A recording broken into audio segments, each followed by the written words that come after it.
रात से dining table की सफाई भी नहीं हुई है, सुबह का नाश्ता भी तैयार नहीं, सुबह की चाय भी नहीं। अरुण!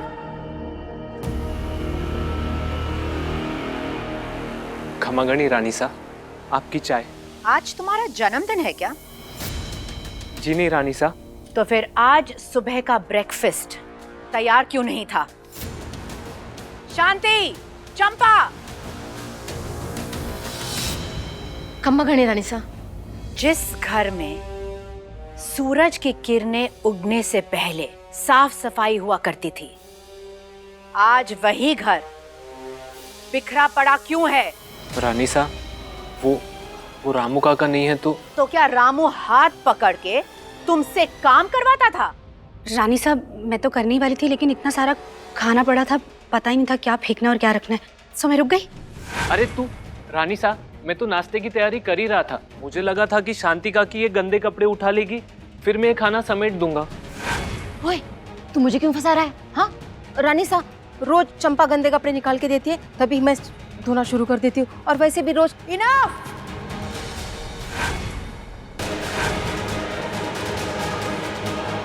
जंगलियों की तरह एक दूसरे पे निशाना लगाना बंद करो।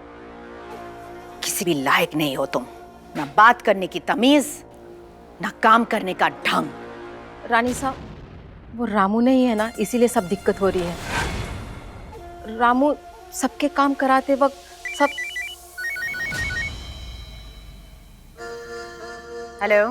अरे वो रामू काका का फोन नहीं लग रहा है, उनको बोलना शाम कॉन्ट्रैक्टर का फोन है पेमेंट के लिए। तुम्हारी हिम्मत कैसे हुई हमें इस नंबर पे फोन करने की? ओ खमागनी रानी सा, मुझे पता नहीं था आपका नंबर है, डायरी में आपका नंबर लिखा था पर नाम नहीं था, तो मुझे लगा रामू काका का दूसरा नंबर होगा। वो 2 महीने का हिसाब बाकी है। घर आकर अकाउंटेंट से ले जाओ। जी रानी सा। और आज के बाद इस नंबर पर कभी कॉल मत करना।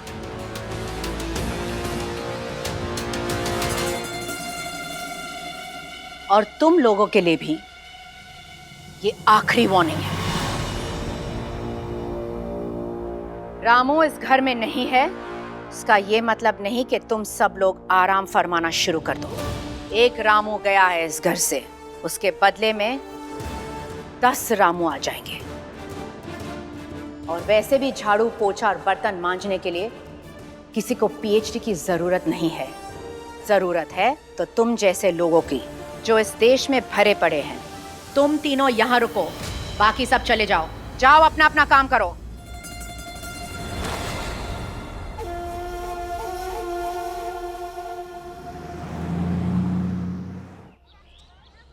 देख छोरी, कानून किसी का सगा नहीं होता है। अब हमारे को ये काला कोट पहनकर रोज कोर्ट में जाकर दलील पे दलील करनी पड़ती है। अब तूने मुझे जो भी जानकारी दी है उससे पता चलता है कि मुश्किल होगा। मुश्किल तो आपको स्कूल के दिनों में गणित के पहाड़े भी लगे होंगे, पर देखिए पढ़ लिख कर आप यहाँ इतने बड़े वकील बाबू साहब बन गए। और सबूत है हमारे पास, ये देखिए, ये बिल का कापी, ये कंगन का कापी है। ये वो दुर्घटना के टाइम हमारे बाबूजी ये कंगन ही खरीद रहे थे। अब वो जज साहब को ये दिखाइए, वो 1 मिनट पे छोड़ देंगे हमारे बाबूजी को। अच्छा, 1 ही मिनट में छोड़ देंगे? हाँ? तू तो घनी होशियार लगे है? तू हमारे जगह में रहकर हमारी कुर्सी पे बैठ कर देख, कितने लड़ाई झगड़े होते हैं कोर्ट कचहरी के मामले में। और सबसे बड़ी बात, अरुण बता रहा था रामू काका ने खुद बयान दिए कि गाड़ी वही चला रहे थे, तो उसका क्या?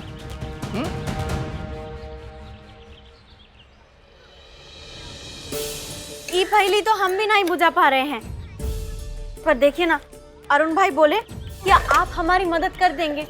हैं? बाबूजी को यहाँ से ले जाने आए थे, यहाँ से कहाँ हो गया। देखिए, हमारी उम्र छोटी है, पर उम्मीद बहुत बड़ी है हमारी आपसे।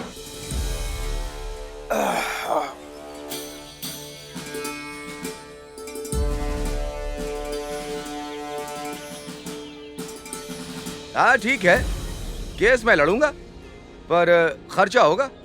दे पाएगी? जी हम तो अपने बाबूजी के लिए अपना जीवन खर्च कर देंगे। रुकिए, हमारे पास 7,568 रुपया है, ये आप रख लीजिए, बाद में और पैसों का इंतजाम कर देंगे। आप हमें बता दीजिए और कितने चाहिए। अरे छोरी, हमारी फीस 1 लाख है, 1 लाख।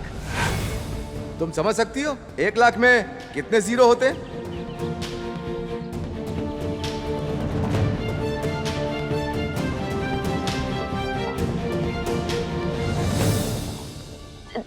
जय माता रानी साहब, हमें आपकी मदद चाहिए। शांति, ये लड़का ऊपर कैसे आया?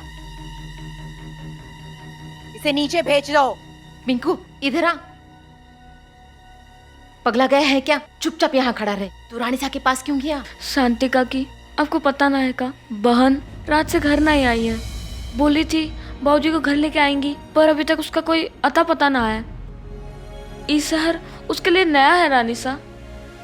पहले 20 साल इसके बाप को पालो और अब उसके बच्चों को। शांति, ये लड़का जिस गंदी गली से आया है उसे वापस उसी गंदी गली में भेज दो। जी रानी सा। अरुण, इसे लेके जा। चल। कुमोद, कुमोद, खम्मा गनी रानी सा। कुमोद, इस घर में क्या चल रहा है? कुछ देर हमने अपनी नजर क्या हटा दी? तुम लोगों ने हमारे घर को एक झुग्गी झोपड़ी में बदल दिया है। तुम्हें पता है वो लड़का हमारे इतने नजदीक आ गया था। How dare he! So disgusting. Rani सा,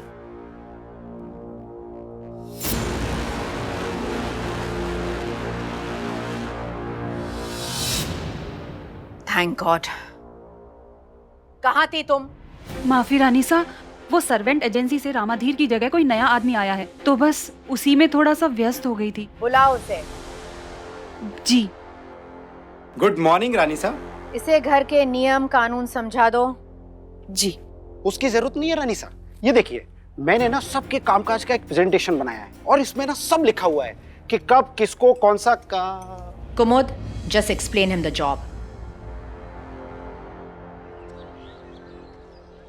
1 लाख 50,000 एडवांस, बाकी सुनवाई के बाद। इतने सारे पैसे हम कहाँ से लाएंगे?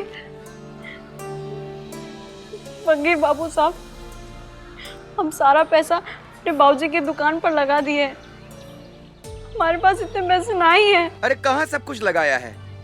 कुछ तो है हमारे को तुम दे सकती हो। क्या मतलब? अरे जिन कंगन के कारण इतना बड़ा कांड हुआ है वो हमारे को दे दो। जब तुम्हारे पास पैसा जमा हो जाएगा तो तुम उसको वापस लेकर जाना।